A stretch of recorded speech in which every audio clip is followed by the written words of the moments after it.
Apprehend God in all things, for God is in all things. Every single creature is filled with God and is a book about God. Amen.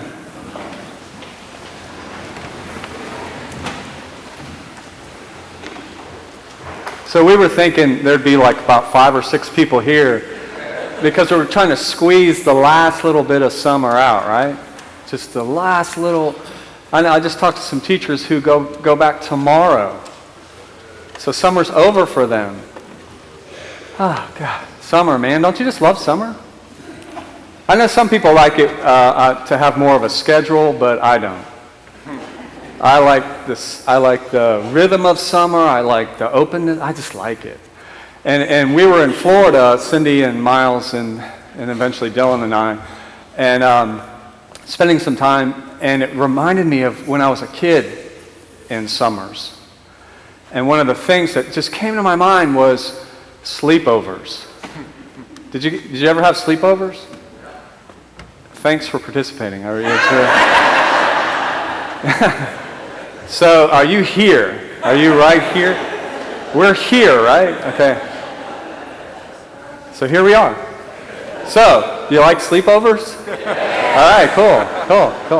Yeah, so, I mean, that's one of the good things I miss the most about being a kid in summers. And we used to, when people would say at our house, we used to walk about a mile to this 5 and dime store. Remember 5 and dime stores? Oh, man. Thank you for that. That was very good. That was not a rhetorical question. So yeah, we would walk to the store and get just like gobs of candy. I don't even know how to put the number to it. It was so much candy, just bags and bags full. And we'd come back and just go out to where our TV was and just watch TV until it ended. Remember when it ended? And those lights would just come on. So that was summer though, man. So we would just be sitting there eating candy, watching TV. Oh, it was great. And one time, a friend of mine and I were doing that and just really went overboard. And I stopped, but he kept going. He kept eating. And when the lights came on for the TV to be off, that white noise, he's like, oh man, I don't feel very good. And I was like, well, tough for you. Not much I can do. And he just kept whining about it. It's like, what am I going to do? I can't help you out. I'm not going to wake up my parents, that's for sure. And he kept whining about it. Finally, it just got kind of quiet. And I thought, well, great, we're going to get to go to sleep. And then he goes, maybe one more bit of honey will help. One more piece of candy, maybe that'll do it, right? Now, have you ever been there? In that mindset of, maybe if I just have one more. Maybe if I could just get one more. Maybe if I could, you know what I mean? The idea that if I could only consume just a little bit more, my life will be good. Right? It's the mindset of if 1 is good, 10 is great. Is that true? If 1 is good, 10 is great? Not always, right? But we fall into, at least I do, I fall into that mindset consistently. That if that's something outside of me, if I can just get it, is going to make my life more complete. It's going to make me maybe even whole.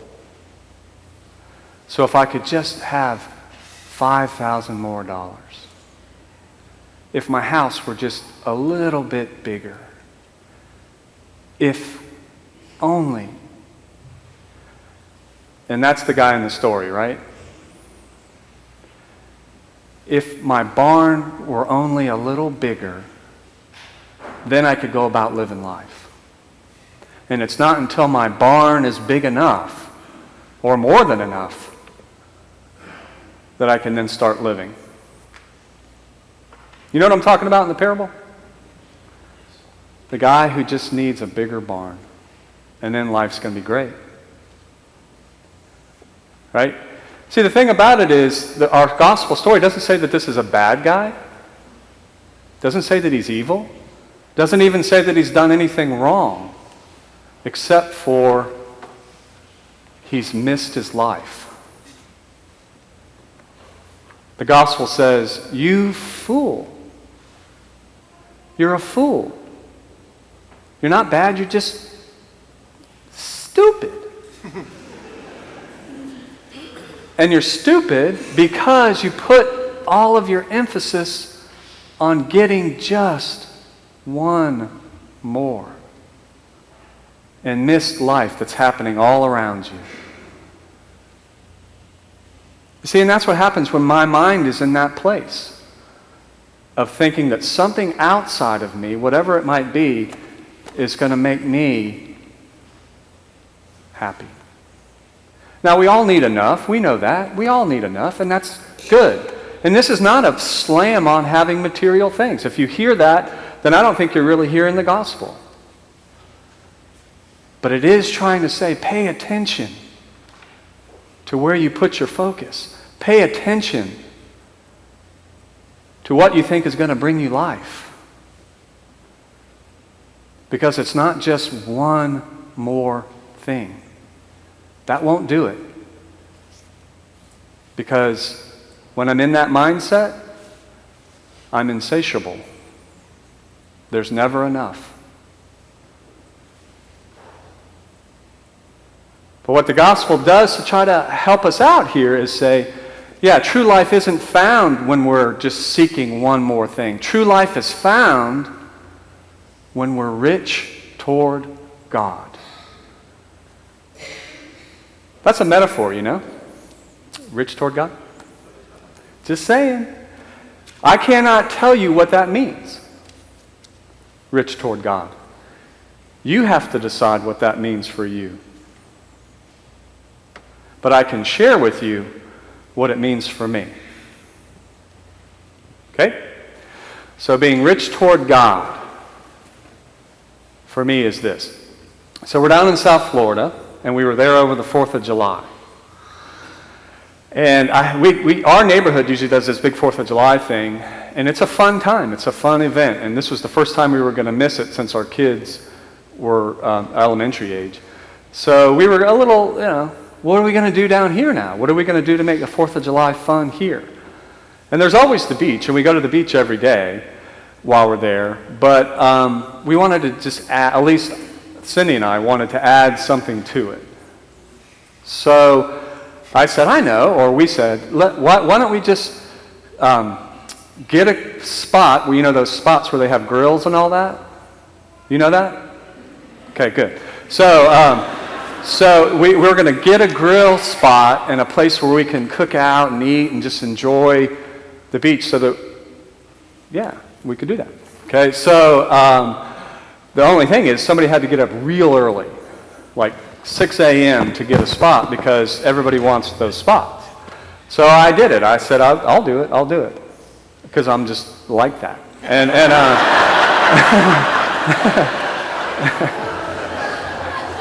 I'm just making sure you're listening, all right? So I got up early, went down there, and there was one spot left, and I got the spot, and I put out my chair, and I just sat there right across from the beach, right across from the sand.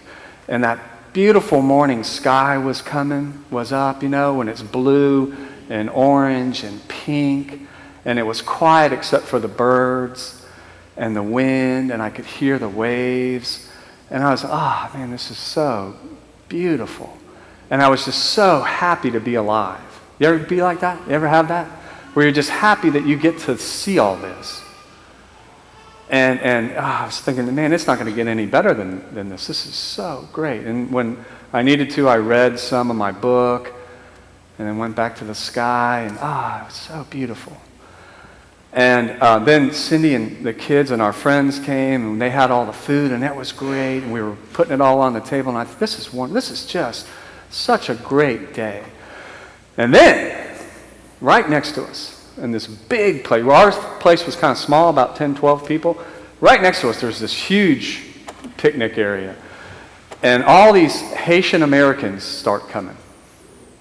And it's like clown cars, And They're pulling up in a car, and like 50 people come flying out. And, and I'm thinking, oh no, this is going to be terrible. Not because they were Haitian. I don't care about that. Just so many.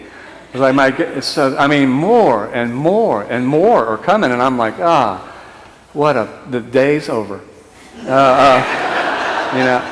I had my chance at the beauty, now it's gone. And then this guy comes walking up, two of them come walking up, and they got these big speakers.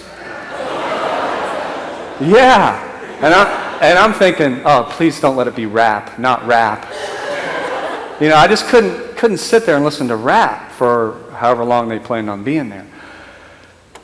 But when they turned the music on, it wasn't rap, it was this.